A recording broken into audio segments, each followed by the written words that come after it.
আসসালামু আলাইকুম। তো আমাদের এই বস্তুকে এমনভাবে দুই ভাগে ভাগ করতে হবে যাতে এদের মধ্যকার গ্র্যাভিটেশনাল ফোর্স বা মহাকর্ষ বল ম্যাক্সিমাম হয়। অ্যান্ড আমাদের এই কাজটা ডিফারেন্সিয়েশনের একটি ফর্মুলা দিয়ে করতে হবে। অ্যান্ড তারপর বের করতে হবে যে এই দুটি খণ্ডের ভর কত। তো চলো আমরা এই ম্যাথটা কিভাবে করতে হয় সেটা দেখি। আচ্ছা, তো বোঝানোর সুবিধার্থে আমি ধরে নিলাম যে এই বস্তুটার ভর 5 কেজি।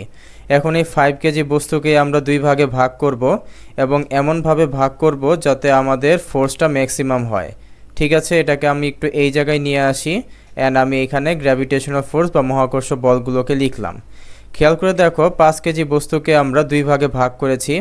ধরে নিলাম যে প্রথম ভাগের ভর হচ্ছে এম, তাহলে দ্বিতীয় ভাগের ভর অবশ্যই হবে 5 কেজি থেকে এম বিয়োগ করলে যা হয় তা। এখন আমাদের মহাকর্ষ বলের ফর্মুলাটা লিখতে হবে।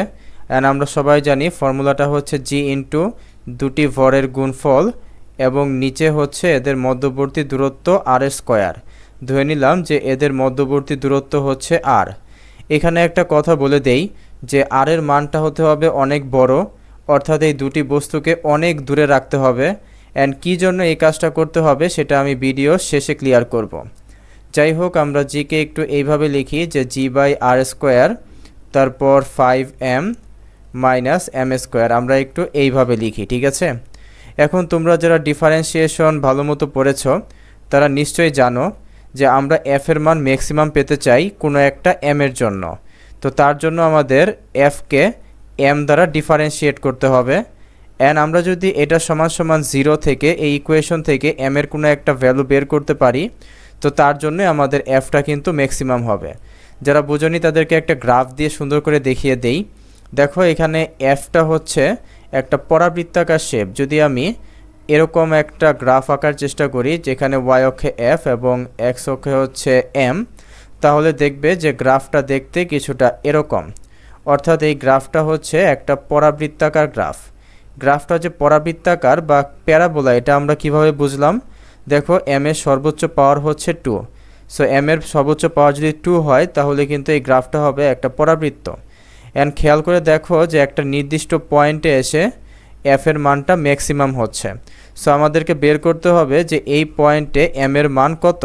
সো এম এর মানটা বের করার জন্য আমাদেরকে দেখো একটা জিনিস খেয়াল করে দেখো যে এই জায়গায় কিন্তু ঢাল 0। অ্যান্ড ঢাল মানেই হচ্ছে ডিএফ বাই ডিএম। যারা ডিফারেন্সিয়েশন পড়েছো তারা ভালো মতোই জানো।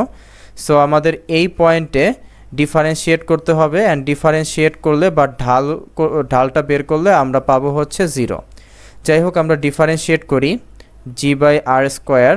খেয়াল করে দেখো, যদি 5mকে ডিফারেন্সিয়েট করি তাহলে পাই 5 ইন্টু 1, আর 2m স্কোয়ারকে ডিফারেন্সিয়েট করলে হয় 2m সমান সমান 0।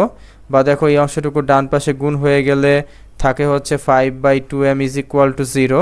অ্যান্ড এখান থেকে আমরা পেয়েছি m is equal to 5 by 2। So আমরা বুঝতে পারলাম যে m is equal to 5 by 2 kg হতে হবে, অর্থাৎ 5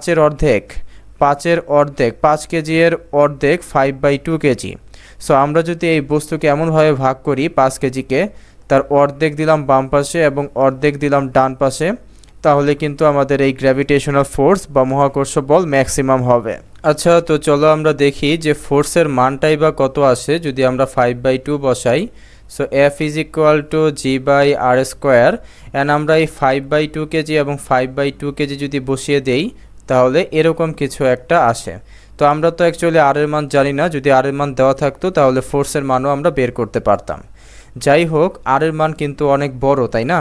এই কথাটা ব্যাখ্যা আমি এখন দিচ্ছি। দেখো, আমরা যে ফর্মুলাটা ইউজ করি নিউটনের, F is equal to G m1 m2 by R square.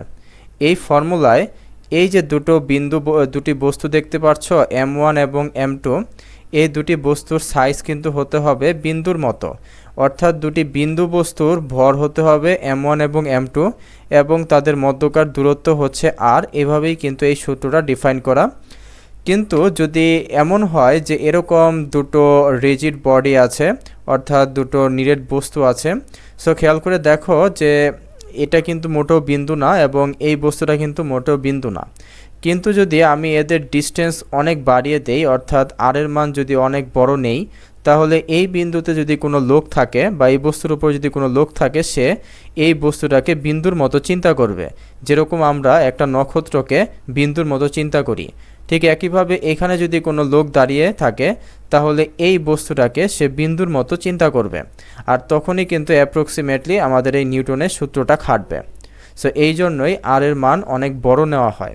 সামান্তরিক সূত্রে ক্যালকুলাসের সূত্র ইউজ করে আমরা যা পেয়েছি একটু দেখো। ধরে নিলাম পিও কিউ এর লব্ধি হচ্ছে এটা।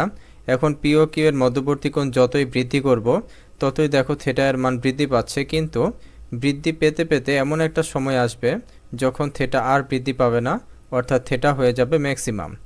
এরপর থিটা এর মান আস্তে আস্তে কমতে থাকবে এবং কমতে কমতে একটা পর্যায়ে গিয়ে থিটা এর মান হয়ে যাবে 0। এখন একটা ইন্টারেস্টিং ফ্যাক্ট হচ্ছে যে যেখানে গিয়ে থিটা এর মান ম্যাক্সিমাম হয়েছিল, সেই সময় লব্ধি এবং অপর ভেক্টরটার মধ্যবর্তী কোণ হবে 90 ডিগ্রি, অ্যান্ড এটা আমরা পেয়েছি হচ্ছে ডিফারেন্সিয়েশনের কনসেপ্ট থেকে। তোমরা চাইলে এই ভিডিওটি দেখতে পারো, যা কিনা এখানে দেওয়া আছে।